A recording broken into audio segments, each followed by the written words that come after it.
Hey guys, so if you were unaware of Valerie Barrow, she is an amazing galactic channeler and author. She did a lot of important work in Australia, and she brought forward some fantastic information. We had her set up to come on the show, and in the process of emailing back and forth, unfortunately, she passed away and has transitioned. Surely she is still working for the light, and she is here today with us. But we decided that her to go ahead and put together a compilation of highlights from one of our favorite interviews of her. We strongly believe in her message, and it's absolutely beautiful. She's a wealth of knowledge. She has some incredible ancient wisdom, and she shares a lot of forgotten galactic history. And we wanted to share that with you. So we went ahead and put this together. So can we just keep her in our thoughts? And we ask you guys, if you enjoy this, just to please share her message far and wide. Hope you guys enjoy the episode.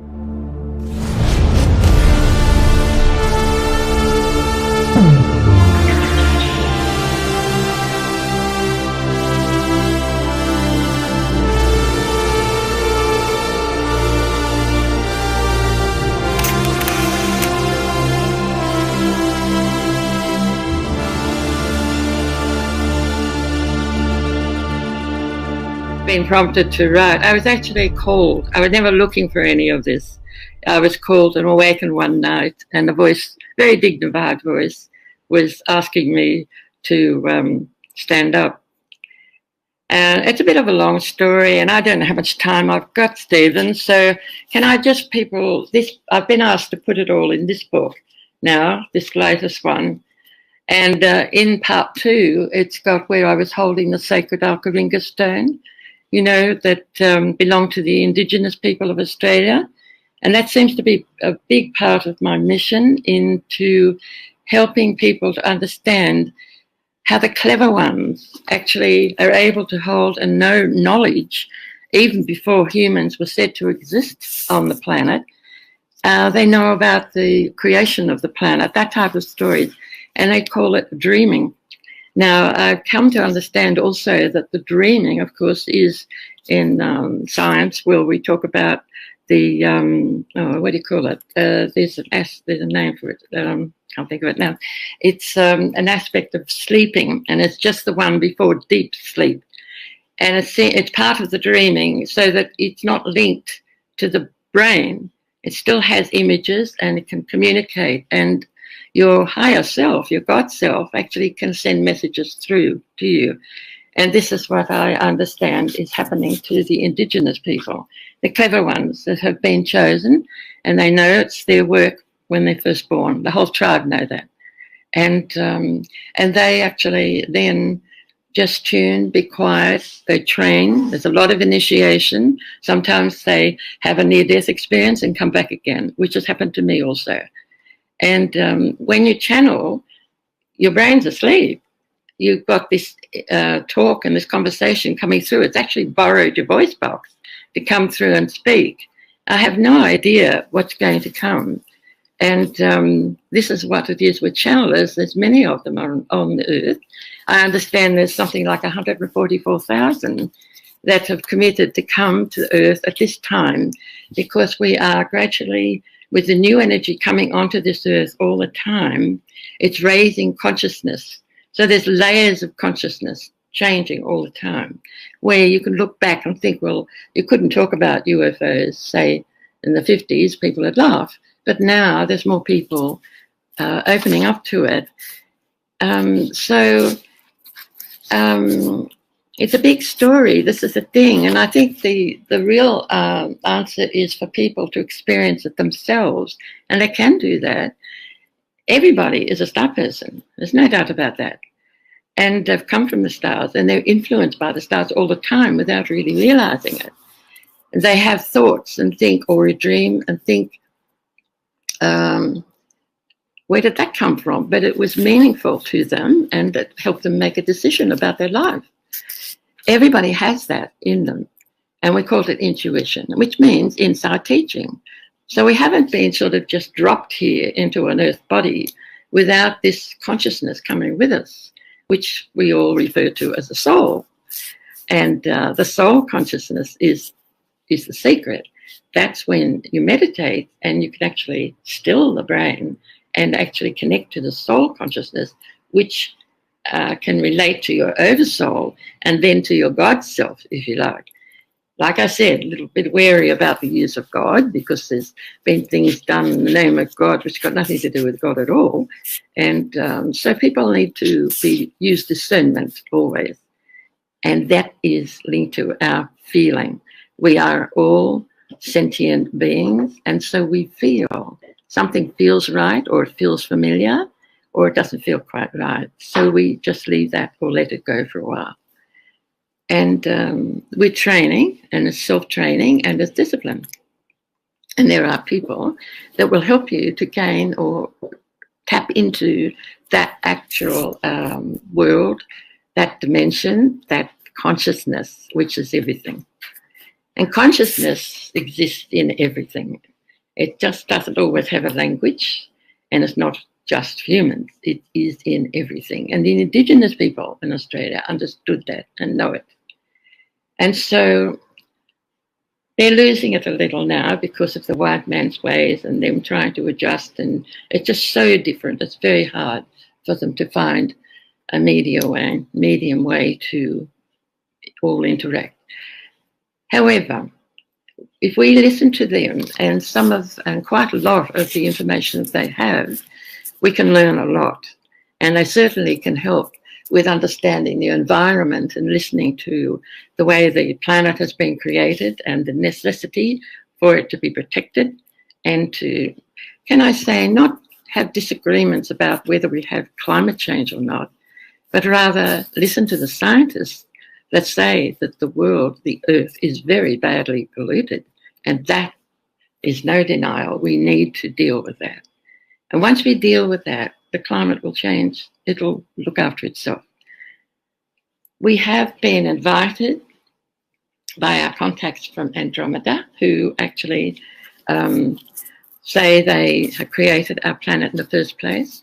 If I can go back further than that, there have been Star Wars. It's not fiction, it's real.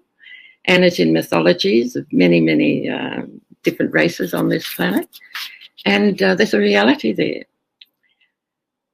So the fact that there have been Star Wars means that there's been use of bombs and freezing so that things are actually, can't think of the word now, but just frozen. And so that that has happened also.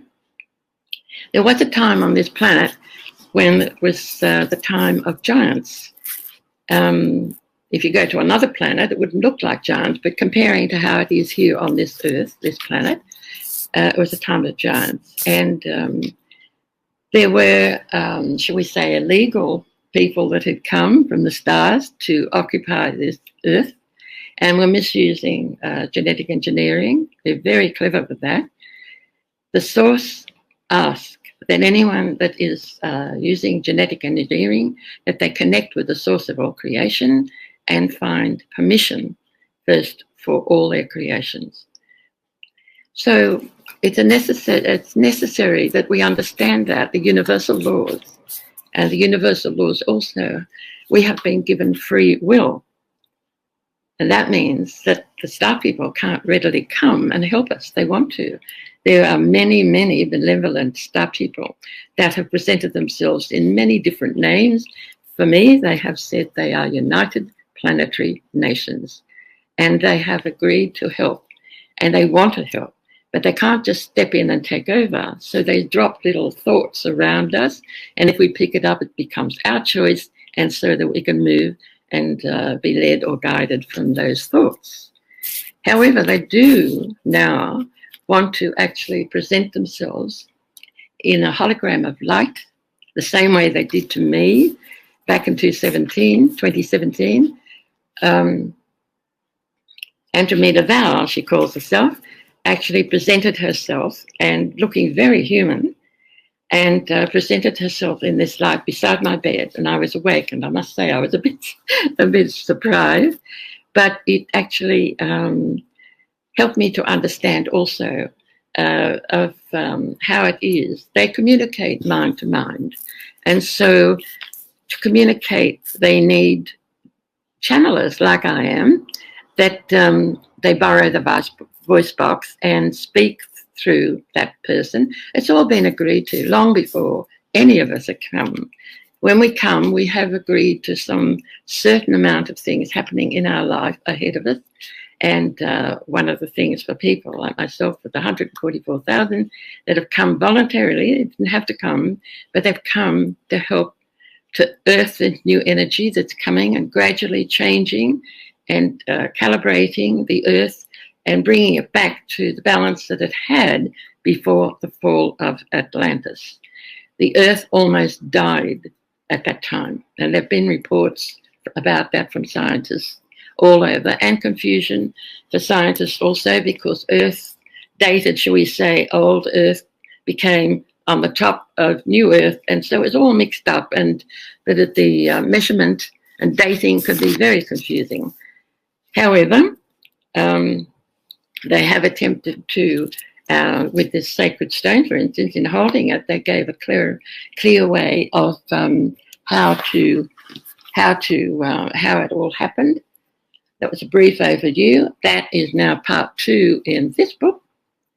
And so if anyone's interested, it's all done with love, and it's also been blessed by the avatar of India called Sri Satyasabhama, who actually called me and gave me this ring. He manifested it and put it on my hand.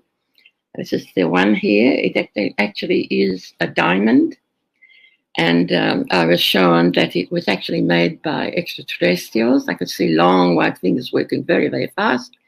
And it was explained that it was made the same way as humans make industrial diamonds. And so when Baba gave me this ring, he put it in my hand and said, when you look in there, I will be there. And so now at this time, he helps people. We work on Skype with people in to go into a light meditation. It's not a heavy meditation at all, but the energy's there, and I'm able to take energies from my mobile, which shows the different energy colors and patterns that show up while the work's being done. And they're actually having Scala energy, which is what Nikola Tesla talked about. It's now moved on and calling Scala energy. And it helps to lift and recalibrate the, shall I say, the DNA within our earth body. Because that's lagging behind. It's a little harder, it's heavier, it's harder to lift that consciousness, whereas our brain and our consciousness from our soul consciousness can be lifted much easier. It's done with our thought, it's done with focus and intent. And that's the secret, because in actual fact, when you think about consciousness, it is not limited by time or distance at all. And so it's all relative where you focus and what your intent is. And that's the thing, to begin to actually help yourself to actually focus and not get distracted in any way. And that is a clear connection to your God self or creator self. And from there, you can have conversations with God, if you like. And the important thing too is that you can actually, what can I say, give up your brain in what your personal personality wants or thinks, and dedicate yourself to your God self and follow from that point. You're not giving your power away, you're actually gaining it. And that's an important thing, but it's not important. It's important not to give away your power to anyone else, of course, not at all. And so you can actually follow and live a life here, which is difficult on this planet, because we are here to help many, many different star people that are coming into earth bodies that are cold-blooded, that's in this corner of our galaxy, the Milky Way, and we have all agreed to help one another. And this is important, that we don't judge anything. However, it doesn't mean to say we have to be best friends with everyone. But there is a prayer. Now that sounds like religion, but it's actually science, because if you have an intent and a focus and you're calling on the source of all creation to help this person, then you hand it over, and then it will be led and given in any way. This helps the star people then to bypass the universal law of intruding without being asked first. So you can ask for other people as well. And if it's given, it's, shall we say, the creator's choice. You just hand it over. We are not alone, never alone. There's always our angelic self that is helping us more than anything else. An angelic self might seem like a religious way of looking at something, and that's true. But that's how we recognize it. But it could be another form, we could call it a God being, and it is a form that is our raised connection to the source of all creation. This is where we're heading back. We are, I believe, heading back to an alignment which we were out of after Atlantis fell. That was a big, big mess then.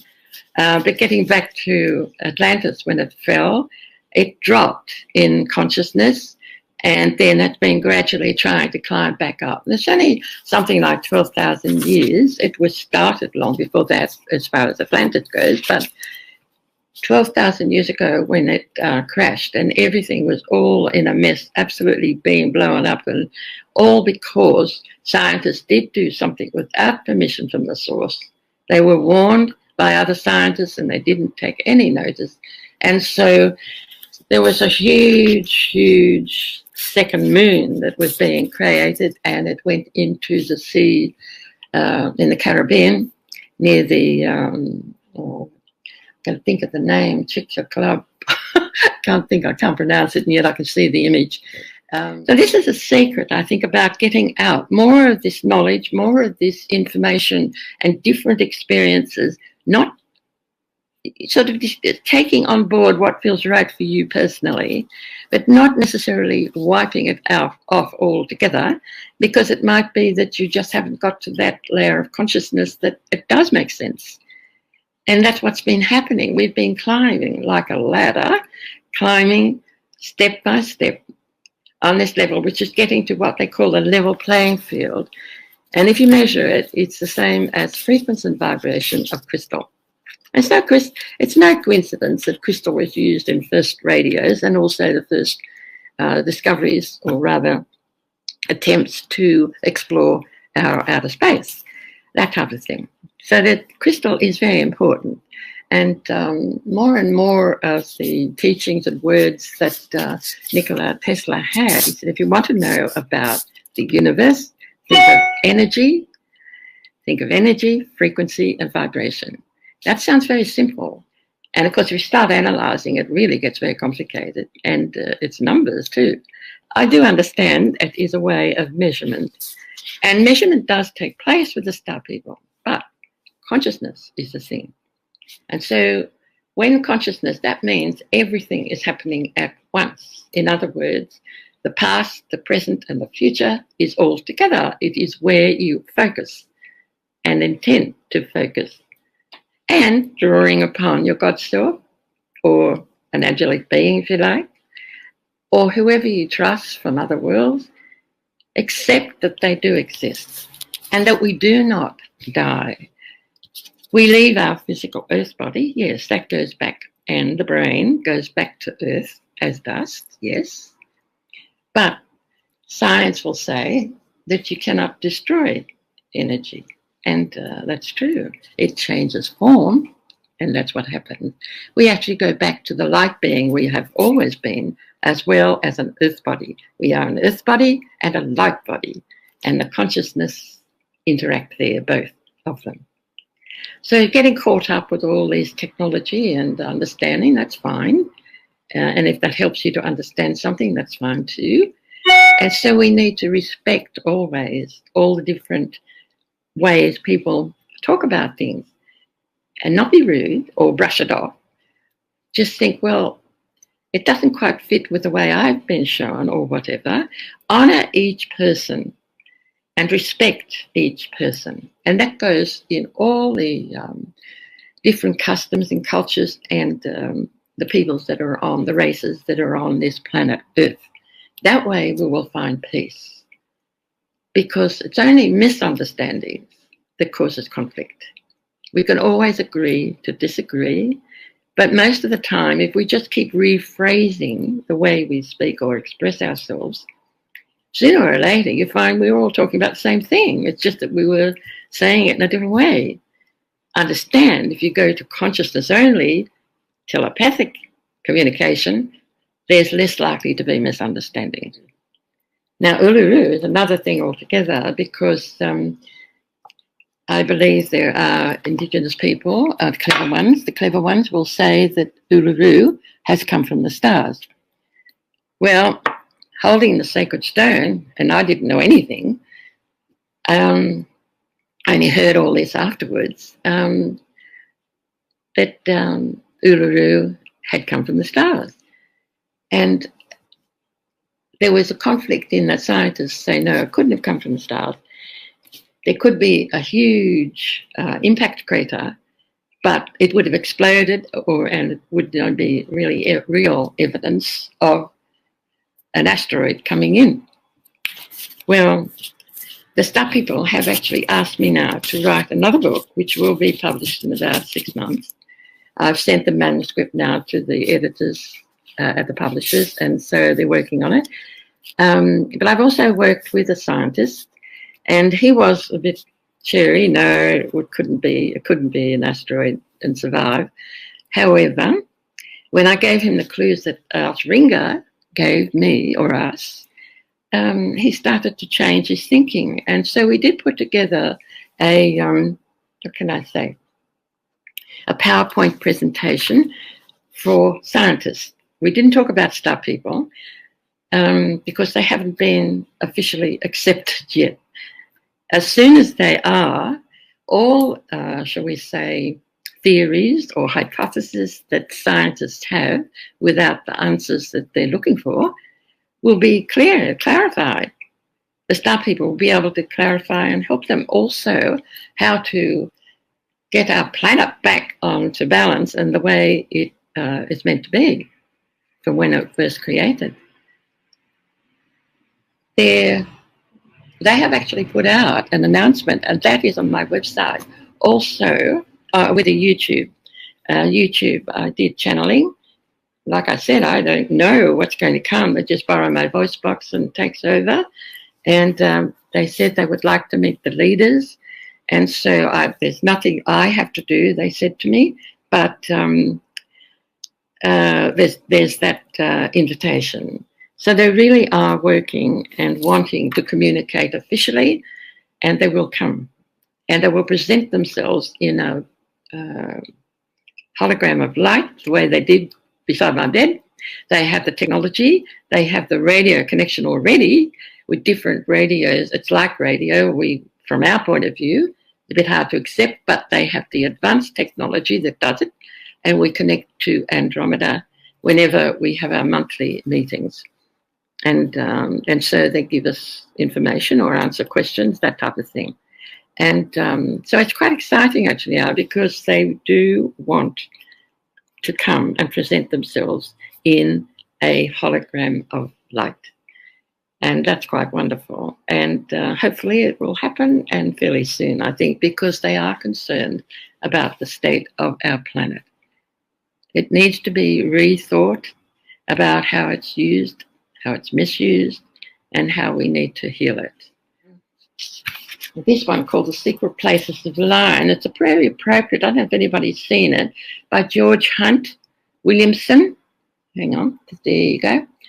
And he's not alive anymore. He left us in 2015. And this book, just reading the first little bit, says mankind's earliest traditions speak of arrival of certain souls, not of this earth, who appear as radiant beings from heaven and who come to assist mankind in its struggle to develop its divine birthright. These self-sacrificing guardians of the human race have figured prominently in the wide panorama of human history.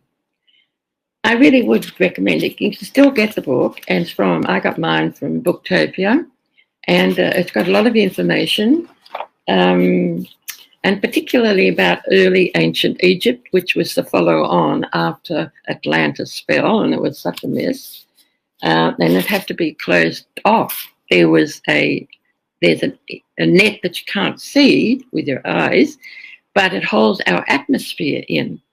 And because of the craziness that was going on when that second moon broke and went into the sea in Caribbean, it created such a disaster that it was sending out energies that were interfering with our solar system and elsewhere. And so the hierarchy had to immediately contain it. And so that energy that was unseen there had to be tightened. So it was tightened so that the energy was contained. And it was said that what man had created upon the planet, man had to undo. And so now a lot of the star people have been coming onto this planet on and off for millions of years. And sometimes, particularly around Atlantean times, they tell us that the star people existed in civilizations. They weren't actually the same as humans. They didn't have the DNA that humans had, because we've inherited, shall we say, animal DNA. And we've evolved over the years and millions of years, and it goes back quite a long way. And at the time, and still is, we gradually, evolving and raising in consciousness and changing. There have been interaction with different star people with our human body also, and that was written, and that's been reported also, which is, I think, a very interesting one in this story. This is actually when, can I say, we, after I had held that sacred Alcheringa stone, a year later, I had published this diary, which, as I said, has already been reproduced now. But it was a diary virtually, and it attracted a very lovely, clever Indigenous healer. He came and introduced himself. He was quite stern, actually. He was wanting to know what, as a woman, what I was doing with this sacred stone. And I always knew that it was men's business and that I shouldn't open it, and I never did. However, it still gave me all this information. And that is by just, well, I didn't know I could do it, actually, but I just held it and it just started flowing through me. I was filled with this bright blue white light and these questions and answers, and I was still conscious. I could still see myself in the room, but and so I was assisted as well. So you can always get assistance with anything that you reach out and you really want to do if you are sincere. Well, at another layer at that time, I obviously had agreed to do all this, and there was something about that I knew, although consciously I didn't at that time. However, it's unfolded, and there was talk then about these Egyptian glyphs that were at Carillon that Stephen and Evan talk about, and that's where I met them actually. And they're coming from a scientific point. We're coming from a metaphysic point, but they do interact very much so. So it's like quantum physics.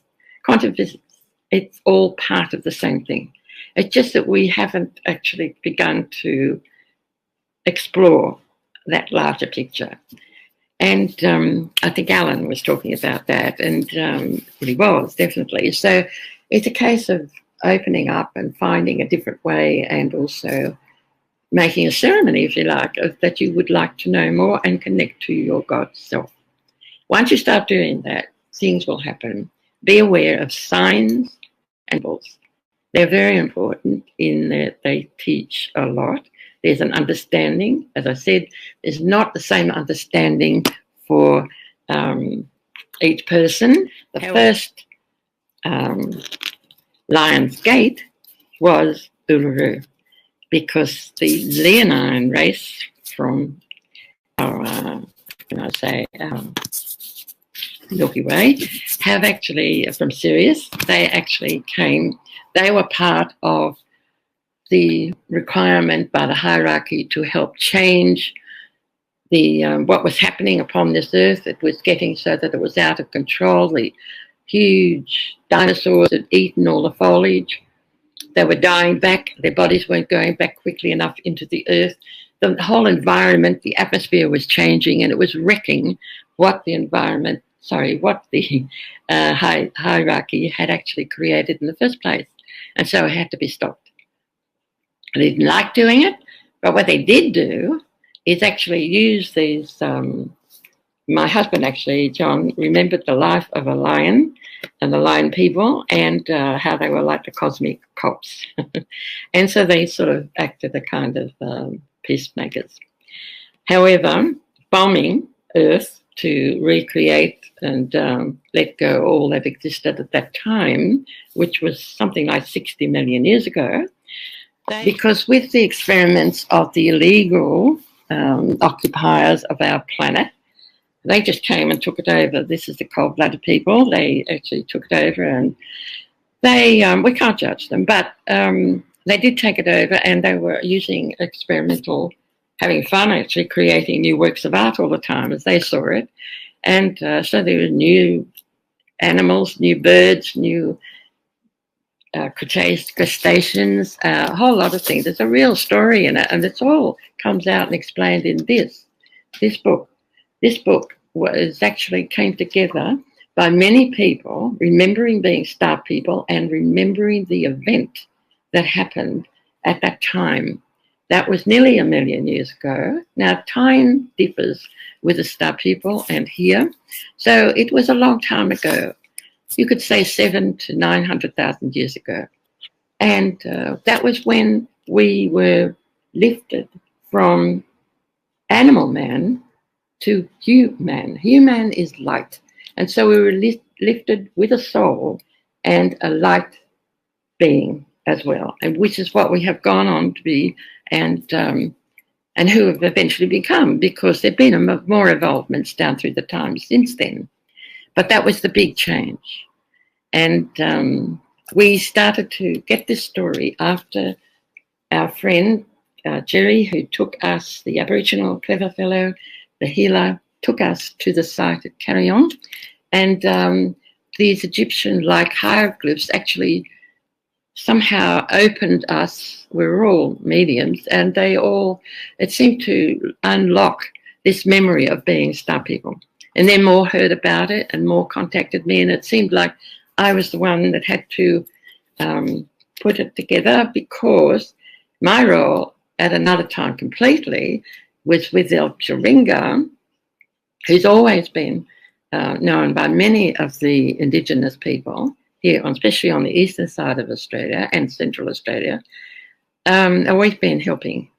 But he was the commander-in-chief of the huge mothership called Rexagena. Interesting, the Rexagena means king, and genes, of course, genes. So it's like King Genes, which came.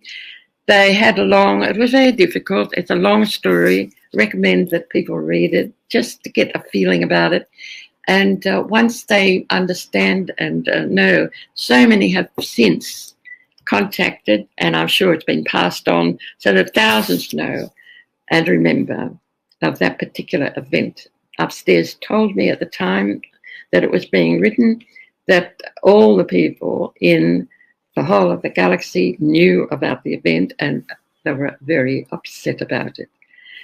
However, so it is part of our evolution as a human race. And I think it's very important that we understand that, so that we understand also, you can get it, by the way, in as an ebook too, not very much at all. You know, so I'm not trying to make money or anything. I'm just trying to share the work that we all had and what we did. And it also ties in with, they said upstairs, meaning Alcheringa and the hierarchy, say that all the people that were on that ship, 50,000 people on that ship at that time, it was destroyed, it was blown up, only 90 survived, 90 people survived. However, all the rest, they've all come back now. to remember the story and to remember the event. That's a big thing. So it's worthwhile thinking about anyway. I have purposely always, since I've been doing my work, I've always actually not actually read or watched any Star Wars stuff or any channeling or any other work, because I didn't want to influence my ability to just be a clear channel. So I didn't have anything else in my head, but I was given the understanding that, yes, Alcheringa and his wife, which is where I come from, I'm a messenger, that's all, here in this earth body, but, you know, at another layer of consciousness, I was his wife. And so that was why I and he now we were being appointed to tell the story. And yes, we were Lyrans at that time. And I don't know anything about Lyrans, actually. I haven't looked it up. I only do what I'm asked to do. That way, because I know there's so much and I could get confused. So I try to keep myself very clear all the time. Doesn't mean to say I'm an angel or I'm perfect, far from it. But it's fun and it's easier this way. Because if I'm asked to write, then I'm not confused. I just write what I was given, and that was it. But what they have said is that they couldn't give all the information to everyone, and that they would give it to different people, other people around the earth, and that sooner or later, which seems to be now, it would all come together and it would weave truth of exactly how it is and how it was. And if there's any differences, that's why they've asked me to just keep as I have been shown. So that doesn't mean to say that everything I'm doing is right, or that it's definitely, it's got a part of that. And it can be misunderstood. So when we talk about it and share it and explain, sooner or later we find it all interweaves and it's the same truth. It's quite wonderful, actually, the way they've put it all together and the theory behind it all. So I'm in service and I'm a messenger. That's it. Because there was also that prediction when I was holding the sacred stone way back in 1992. They said that there was going to be a great showing en masse of star people at Uluru, and all the world will hear about it. Now, it didn't happen. First year, second year, third year, didn't happen. Fourth year, because they never gave me dates, which they never do. There are no dates.